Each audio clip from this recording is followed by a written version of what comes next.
Bismillahirrahmanirrahim. Assalamu alaikum, dear students. Today we are going to discuss a poem, Nothing Gold Can Stay, by a famous American poet, Robert Frost. He was born in San Francisco on 26 March 1874. His family was from New England. His father died of tuberculosis when Frost was only 11. They got settled in New Hampshire. Her mother became a teacher. He attended Lawrence High School and Dartmouth College and helped his mother in supporting the family by doing any kind of job, from working in mills to newspaper reporting. Poetry remained his passion, and he wrote verses whenever he found time. In, in 1895, he married Eleanor Wright. He went to Harvard College to prepare himself for college teaching, but left after 2 years without obtaining a degree. He suffered many tragedies. He even spent some years in England, but ultimately returned to America and settled there. Some of his famous works are A Boy's Will, that was published in 1913, North of Boston 1914, Mountain Interval 1916, New Hampshire 1923, West Running Brook 1928, and Witness Tree 1942.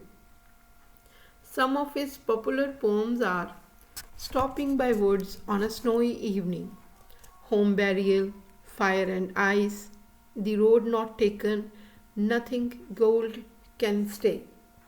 He won 4 Pulitzer Prizes for his poetic works. He is a representative American poet. He is called a country poet. At the inauguration ceremony of President Kennedy, he was invited to read his poem, The Gift, outright. Some major themes of his poetry are nature, communication, everyday life, rural life versus urban life, isolation of the individual, duty, rationality versus imagination, etc. He died on 29th January 1963. Let's come to our poem now, Nothing Gold Can Stay. Nature's first green is gold. The poem starts with apparently a simple statement that tends to be confusing. The reader may ask, how can something that is green also be another color? But the green here refers to the idea of fresh life, as green stands for newness, innocence, or being inexperienced. Through this line, the spring season has been alluded to as it is a season of fresh growth. It is a fact that new spring leaves are of a lighter and brighter color than the lush green color of the summer. New birds on trees are often of pale green or yellow color. Gold may have been used symbolically, and the speaker seems to imply that fresh birds are beautiful and valuable.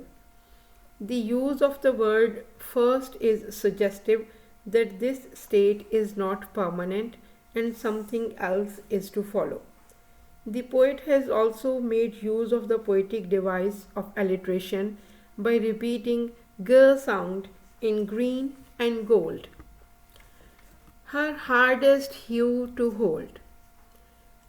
Here, her refers to nature, which has often been personified as a woman and called Mother Nature. The hue or color is the fresh pale green, or in other words, gold of the first line. The idea is that the fresh green of the new birds cannot last for long. It is bound to change. Spring cannot stay forever. Her early leaf is a flower. Just like the first line, where green is gold, the speaker uses metaphorical language and calls the leaf a flower. He perhaps wants to imply that the earliest leaves are as beautiful as flowers, or spring itself is lovely as a flower. We all know that leaves don't quite develop to become flowers, so flower is the metaphor for something beautiful. But only so an hour. Here the poet builds on what he wrote in line 2.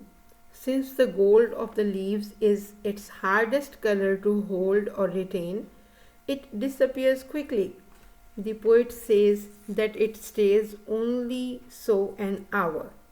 The hour does not literally mean exactly an hour. It stands for a very small amount of time. The gold stays for a very small time and then disappears from the leaves so that they can turn to green. Just like the first two lines that end with rhyming words gold and hold, line number 3 and 4 also rhyme with flower and hour. These rhyming lines are called couplets. Then leaf subsides to leaf. Here we can see that the poet compares the two leaves he has mentioned earlier. The early leaf that has been described as flower and the mature green leaf. The early golden leaf that is a beauty in itself changes or subsides into green leaf. The green leaf is somewhat ordinary while golden leaf seems special. A natural process has been beautifully presented in verse. We all know that in nature plants sprout, bud, grow, and then wither and die. Thus, a cycle of life is completed. So Eden sank to grief. The poet makes an allusion to the biblical Garden of Eden or paradise to further enhance his point. When Adam and Eve ate the fruit of the forbidden tree, all the charm and beauty of the Garden of Eden transformed, and their happy state of heavenly bliss did not last long. Man was reduced to grief. Similarly, the golden leaf sinks into green leaf. Once again, we notice that both line number 5 and 6 end with rhyming words of leaf and grief and turn them into a couplet. So dawn goes down to day. Frost continues with his notion of change and finds another phenomenon of nature.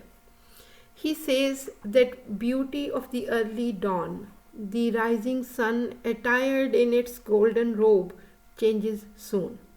This very dawn, with its breathtaking beauty, turns into a normal, ordinary day. This process is inevitable. Another instance of the use of alliteration is quite noticeable here with the series of d sounds: dawn, down, day. Nothing gold can stay. The last line ties up the whole poem with the title, and we find a full circle completed. Nothing presents all the things that have been mentioned earlier in the poem: the golden of the leaves, the dawn, and the Garden of Eden. They all disappear, and hence the poet is right in concluding that nothing gold can stay. Gold is a symbol for all things beautiful and valuable. He says that gold does not last forever. He believes that this is true for all things found in nature. Nothing is constant and all things change. Our own national poet Iqbal expresses the same idea when he says, Sabat ik taghayyur ko hai zamane mein, that the only constant in the world is change. Frost often employed rural scenes from New England in his poems, using them to discuss philosophical issues. Here in this poem, He has used the change in seasons to comment upon the fleeting nature of life and beauty. The first five lines are descriptive and make the reader think that perhaps the poet is regretting the transience of natural beauty. But then the loss of beauty, the change from gold to green, is compared to the loss of innocence in Eden.